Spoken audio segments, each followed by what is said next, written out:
नमस्कार, रेवती रेसिपीज मध्ये आपलं स्वागत आहे। आज आपण ब्लूबेरीचा शेक कसा बनवतात ते बघणार आहोत। याच्यासाठी मी अर्धा वाटी ब्लूबेरी घेतली आहे। 3-4 चमचे छोटे चमच्यानी साखर घेतलेली आहे। साखर आपल्या आवडीप्रमाणे कमी जास्त आपण करू शकतो। आता मिक्सरच्या पॉट मध्ये आपण ही ब्लूबेरी मी धुवून घेतलेली होती आधी, ती घालूया। यामध्ये आपण साखर घालूया।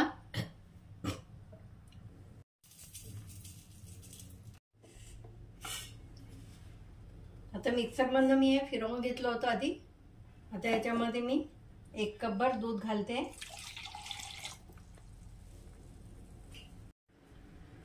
आता याला पुन्हा एकदा मिक्सर मध्ये फिरवून घ्यायचं आपल्याला। आता आपलं ब्लूबेरी शेक तयार झालेलं आहे। आता आपण एक काचेचा ग्लास मध्ये हे सर्व करूया।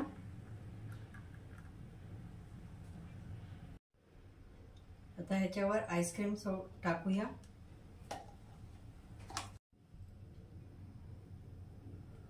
वरतून ब्लूबेरी घालूया।